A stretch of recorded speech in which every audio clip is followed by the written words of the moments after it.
am Joni, and I am here with my dear friend Christy for another episode of Evolving Democracy. And we are calling this one Dare to Care. Now, we were thinking about, we've done this for several months now under the Evolving Democracy name and before at the Yes and for Democracy name. And we haven't really talked about why we're doing this, why this matters so much to us that we will do this every Friday morning and try to get other people as excited and determined to step up and make a difference as we are. What do you think, Christy? Well, it is kind of mysterious. These two women pop out of nowhere and they're like, oh, let's have a conversation and we'll talk about all kinds of things, but it's mostly related to democracy and it's mostly related to politics. Well, where did we come from and why are we up to this? And it's interesting to me that Joanne Freeman, Heather Cox Richardson, Joni, and I were all born in the same year. We were all born in 1962. Now, we're not political historians. We have very different backgrounds. You know, I was a chemical engineer at IBM for many years. Now I'm a healing practitioner. Joni can tell you a little bit more about her professional life if she cares to, but it's not so much about everyone doing the same thing. It's more about each of us bringing what we have aptitude for, interest in, preferences for, whatever. Like what can we bring to this whole fight, if you will? And we both love to focus on what's good and what we want and not on all the negative. So for me personally, coming to do this I've said this before in other episodes, like this was not a natural thing for me. This was not a burning desire. This wasn't something I looked at when I was a child. My brother was kind of into political science and he collected buttons from different candidates and like that was not something I was even remotely interested in. It wasn't until things got so bad last year. Actually, it was a little bit before that. We did, for the first time, donate money by donating to Kamala Harris. It was the first time we were like, oh, we better get involved. Like we can no longer assume that things are just going to go smoothly. We have to do something. And last year was the first time I ever protested by going to the No Kings 2.0. And I have many, many protests under my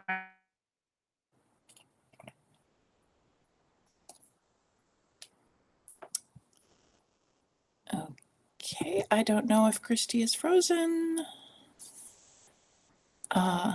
Would some of the participants say, who can you hear? Can you hear me? Can you hear Christy? Okay. Ben says we lost her again. So let's see. Okay, we lost her again. But she will come back. I know her. That is what she does. So in the meantime, let me talk a little bit about my origin story. And yes, 1962 is, under the Chinese zodiac, a year of the water tiger. So there may be some tiger energy here that's going on. And my professional background is one of Christy joined, but not online, not on video. Oh, Christy, do I have to add you again? You should be able to come back in. Let me invite her again as I talk about, yes, let me send one invite. I'm inviting you again, Christy, come back. In the meantime, let me talk about the fact that I was in business for 17 years. And all of those 17 years, I worked as a federal government contractor. Welcome, Christy. Well, yeah, thank you so much. I do not know what happened. I have a brand new computer. We have good internet. I have no idea why I got thrown out. I apologize for disappearing. All of a sudden, I'm like, Tony looks frozen, which means I'm probably frozen. So my apologies. I'll be on my phone again until we figure this out. Not today. Oh my goodness. Oh my goodness. All right. Well, let me keep going with what I'm talking about and then let you take some breaths and come back in. I worked as a government contractor. I live and have lived since I was 4 years old, right outside of Washington, D.C. And my dad worked for the Department of Housing and Urban Development.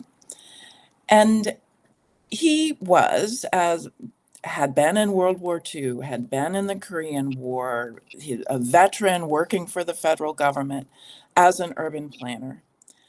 And what I learned watching him was that he cared deeply about what he was doing. He felt like he was making housing safer for people. He worked with environmental protection, so he worked with radon and noise pollution.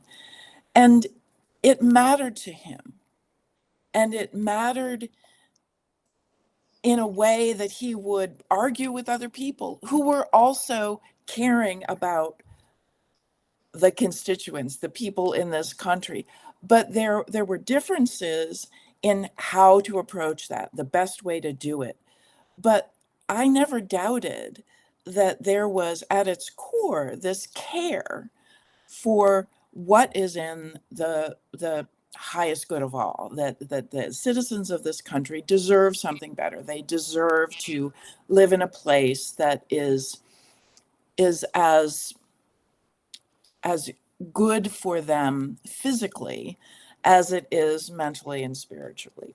And so there were lots of fights with developers and people who have other ideas. And the same thing was true in the years I spent as a government contractor. And yeah, that there is this trope of government employees as just being there to be on the dole and to just get a paycheck. And certainly there may have been some like that, some that I came across with, but there are also people like that in any business. So I don't think necessarily that it's just in government. But I can tell you that the people I worked with in the Department of Education, the Department of Defense, and the National Security Agency, those all the people on the technical side and the contracting side who I knew best cared about what they were doing. They cared about what it meant. These weren't just numbers. They weren't just random contracts. They all meant something. They impacted the lives of people. And the goal was to make people's lives better, regardless of the agency. How do we make people's lives better? And working on the contracting side, there was rigidness in how you have competition, what things could be competed, how you send in your proposals and what information was included, what kind of references do you have from prior work. It all mattered. And then things like Made in America, there were clauses in there that the work had to be done here, that the manufacturing had to be done in the United States. And that's one of the things that fires me up now. And I haven't truly gone into my origin story, but it's one aspect of it, that I come from a federal contracting background before I switched to spirituality in my 40s. And I care about the things that I had to do then, the structure that I had to abide by because we wanted to have a fair deal for the American people, that the tax dollars matter. And that's what I saw on the government side. And that's what I tried to bring, that every number meant something. And we wanted it to be meaningful for everyone. I love this perspective of your father, because even the whole idea of being a veteran, that's putting your life on the line. That's service. And it's supporting democracy. Basically, I feel like most wars have been about, do we want to have the country stay a democracy or not? from the very beginning, this is why we fought. This is why we said, no, this is not okay. We don't want to go and serve a king, or no, we don't want to be taken over by Nazi Germany, for example. We don't want them taking over the world. And so it strikes me that so many veterans end up in the federal government. They're being of service initially by serving in the service, we even call it the service, and then they come and they serve in the federal government. And as you say, of course, there's always some ne'er-do-wells, no matter where you go. It just has become this thing where it's been repeated enough that people start to believe that it's true. But when you have someone that is like that as your example, I think it's sort of, you're in the soup, like you're inculcated with this beautiful willingness to be looking outside yourself and not just, what do I want? What can I get? I want to grab everything, which is the billionaire model, and instead be like, how can we distribute things amongst more people so that more people are in a better shape than they were before? And it's tempting at times to feel like we're so tiny. We've talked about this before, like you're just this little person and you can only do some little things. And it's like, yeah, but imagine if many, many people add to this and really bring that service to a roar instead of just a whisper, that we all can come in and do something that makes a difference. I mean, we have no idea whether this will make a difference to a large number of people, but we know, okay, we have 5 viewers today, and we also know it's mattering to us because it's allowing us to say what's important to us and allowing us to put some love in the world that wouldn't otherwise be as obvious. Maybe we'd be feeling it, but we wouldn't actually be expressing it. So, the thing I go back to, and I mentioned this in another episode, is that if you feel stuck and you don't know how to take action, there's even a way you can get an action coach who can help you sort of hone your place, find the place where you might make the biggest impact. If you go to volunteerblue.org, you can sign up for action coaching sessions. They're free. I think they're 20 minutes long, and they will talk to you about, like, what are you good at and what are you interested in, and where would you like to make a difference? And it could be phone banks. I personally find those hard, but some people really don't, and they find over time it gets easier and easier. Writing postcards, but maybe you have a particular skill. Maybe you are really artistic in a way. Maybe you are good at drawing cartoons or something. And in that scenario, if you felt like, well, I want to do this, but I don't want to go public with it, you could do it anonymously. So there's just lots and lots of ways we can be of service. So back to you, Joni. If you want to talk a little bit more about your own way of coming here, I don't want to hog the screen, so to speak. Um, and that idea of what are you good at is kind of why I'm here. Not that I'm good at video or good at speaking, but I You do are. have I do have an ability that my mom disliked in me that is still in me, and that is idealism. And I think part of the reason I'm here, probably a large part, is that growing up outside of DC, we went down to the monuments. We went to the Smithsonian. During the bicentennial celebration, my mom and I went down to see the Declaration of Independence.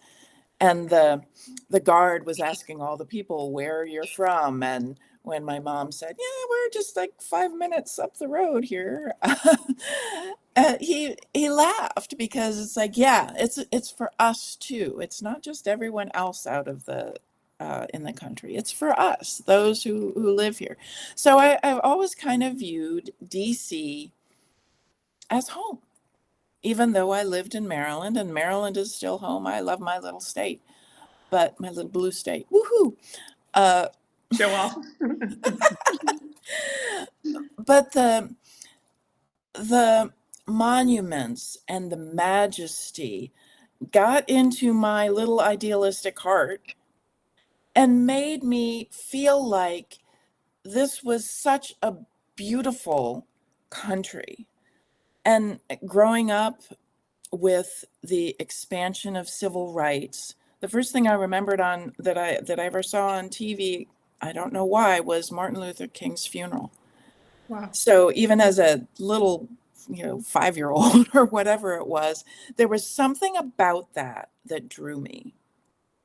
And I felt like, oh, we are expanding. This country is expansive, that the rights are being expanded, that even though I know as an adult that it was not perfect in any way, shape, or form, there's so much that so many people left behind. But my little growing heart thought, yes, there is this opportunity for all. And that continued, that belief in democracy, belief in the Bill of Rights, carried me through. Even when there were things in our history that I learned as I was growing up, Roots came out when I was, I think, a sophomore in high school, and it hit me hard. It's like, oh, I did not know that. Even though I had great teachers and great history teachers, it was something that seeing in a way that I'd never seen it before. And that's continued. So like gay rights, when AIDS came into the 80s, and it's like, what is this? And I had gay friends, and what does this mean? And why are so many people saying that there is this scourge, the LGBTQ is this scourge, and it drove me insane. Why can we not just expand and be this sense of love and care? The same kind of thing my dad was talking about with housing. It's like this is a place, or should be a place, where we can take care of each other, that we have the rights enshrined in the Bill of Rights.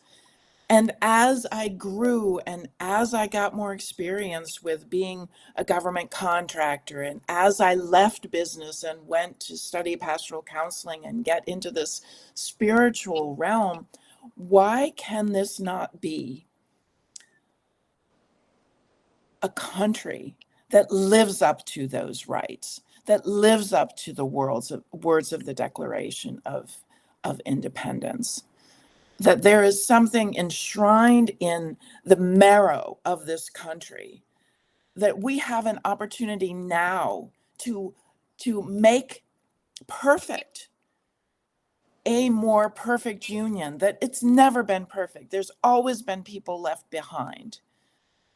And why can we not cry and grieve for what we did not live up to, and take this pivotal moment in history and make it more perfect?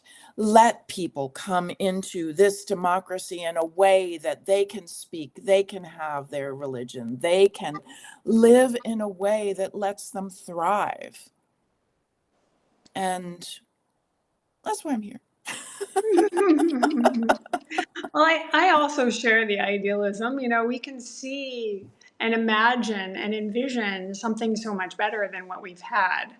And if we go down the rabbit hole of being discouraged, I was struck the other day of realizing that courage is within encouraged as well as discouraged. If we have the courage to say, this is what matters to me, then the more people that join the chorus of this is what matters to me, the more likely we are to get at least closer to those ideals. It's always going to be aspirational.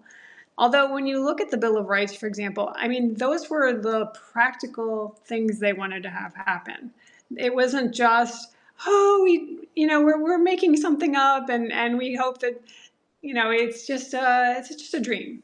It's not like, no, this is a reality that we can actually legislate, and we can say this is what's possible for us. And so, yes, then humans execute it in a messy, imperfect fashion. But what's set up for us is really something that's possible if we simply adhere to what's in there, and not just the words, but the spirit of being open-hearted, of being caring, of welcoming the others without putting the other in the capital O, other, of those people who are different than I am, those people that are whatever descriptor you use, versus those are people like I am. They have two hands, they have 2 feet, they have 2 eyes, of course, not everyone does if you've been injured or whatever, but like we are essentially the same. We are of a piece. We've come from this same fabric of humanity. And so both of us bringing our unique backgrounds, they're very different than Heather Cox Richardson and Joanne Freeman, but we bring something that they don't bring as well when I think about it. I mean, I was a chemical engineer, but I've been doing healing type of work since 2007. So that's almost 20 years now where I've been doing something that has to do with bringing us into a more integrated way of being, bringing in a way of us being more comfortable in our own skin, more able to connect with others, more able to aspire, reach the aspirations that we have. It's a very different place than being stuck and feeling like, oh, I guess I'm resigned to this being the way it is.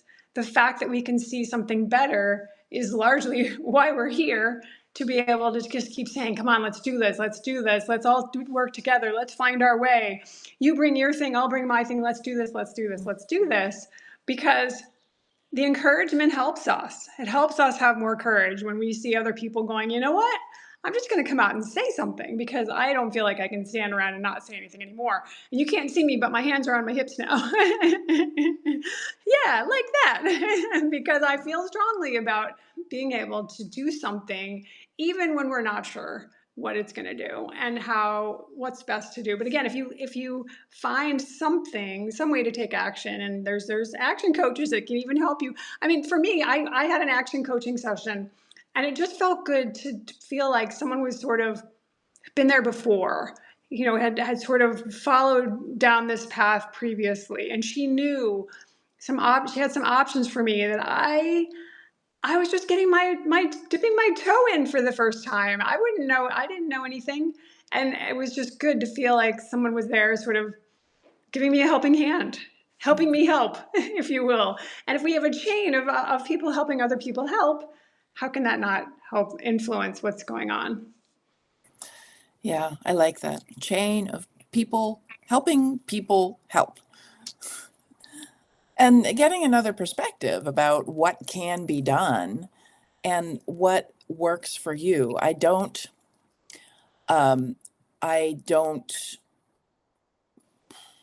recommend that you do something that makes you feel really uncomfortable, but there is a push through enough discomfort to do something that can help. It's like, how much discomfort can I handle? Now, phone banking is something I won't do because it terrifies me. It's like I have a phone phobia, and it's just It not. would get worse. I I can't did it do it. once. I did it once, and it was very, very, I'm an introvert. It was very, very hard for me, particularly when people were not, I mean, most people were very nice and they were friendly enough, and they're like, yeah, I'm on it. Because I was actually calling Maine about what was the resolution? I forget what it was, but it was like most people are already in favor of it. So I was, people were like, oh yeah, I've already voted, or I already know about it. And then I got a person who was like, stop calling me during dinner. Like, oh, I didn't set up the time and I didn't know who we'd be calling. And I felt terrible. But you find your spot. If not everyone's supposed to be, if you will, not everyone's perfectly aligned to phone banking, there's probably something else that you are aligned to. Maybe it's postcarding where you can do it on your own time. Maybe it's, Right. supporting at an office. Maybe you're delivering something. I mean, there's just so many ways that we can make a difference, that I think if we find something that makes us feel like at least we're doing that, it helps ward off the helplessness, which they want us to be helpless and hopeless. So we just roll over and let them have their way with us, so to speak. And we're like, this is not going to be okay with us. We're going to speak up. We're going to say things, and we're going to feel like we've been present for this and also done something that is not just waiting for some outcome. I mean, that is such a position of powerlessness it's really not serving us to do that. And there are, during the 2020 campaign, I wrote, I don't know, maybe 400 letters that I sent to voters in various states through Vote Forward. And Vote Forward has two types of campaign. One is underserved populations, and one is Democratic leaning voters. And I always did Democratic leaning voters. But that is also another good organization. They do research on what's effective, not effective in how someone voted, but effective in, did they vote? Did that actually make a difference? And there are guidelines that you're supposed to use, because you're not supposed to tell what to vote, but just why you vote, why it's important to you. So Vote Forward's another organization. There's also another organization I may or may not have talked about before, Common Sense American, and I deeply support them. commonsenseamerican.org, where they try to get a cross-section of Democrats, Republicans, and independents, and they've been able to do that in all 50 states, and give you a chance to weigh in on issues that they take to Congress. So they are currently working with congressional leaders, not the people in their staffs, like the chief of staff of some of the big names, actually, on immigration. So if you want to weigh in on that, and it's not like, oh, a 5-minute survey, this will take you 45 minutes. They don't have the survey stuff done yet. So now is the time to sign up, commonsenseamerican.org. I support it. I have participated in congressional briefings on prior things that they worked on. And there's lots of ways to do it, as Christy was talking about. It doesn't have to be phone banking. It doesn't have to be protesting. But it has to be something that works within your gifts. And you have gifts. And we can use every single one of your gifts in some way, whether it's drawing and being creative. And all it takes is inspiring someone else. And you never know who will be inspired by what you do, say, or create. And that's the way we get that chain, the chain of people helping people and bringing them along to join in this enterprise of creating this more perfect union. You've got me with the visual now of when people are passing along the bags when they're getting ready for flooding, and they're, person passes to the next person, to the next person, to the next person. And there's this lovely chain reaction in a way where you're not carrying one bag all the way. You're actually using that interim support to get to the end. And as a team, it's just so much more efficient and effective than if we are standing by ourselves trying to change the world, so to speak. And that when we're in a silo, we feel lonely and possibly isolated as well.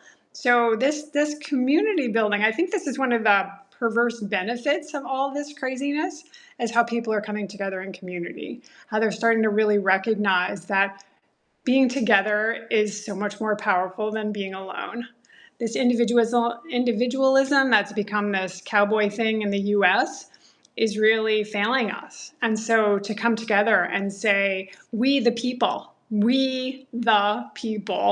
is extremely powerful. And we're seeing that. We're starting to see that now in the response to the slush fund that just got, I don't know if I should say established, but just got put out there. Like, this is not okay. And we need to continue to use our voices and use our feet and use our signs, whatever mode we have for saying, this is what I want. This is what I want. This is what I want. Because idealism can become reality when we take the steps to make it so. Yeah, and one thing we try to do here is, as we're coming up to the close, is to make sure we leave with that vision. This vision of everyone's voice mattering, everyone having a fair chance at life, in this country and this world. This sense of acceptance and growing camaraderie, and that the circle of care for each of us keeps getting wider until everyone, even those with whom we disagree, is included. Everyone matters. Yes. And then for coming back to our title for the day, let's dare to care. Let's be those brave supporters of humanity. And in that vein, let's turn love into action together. Together. See you next time. Bye.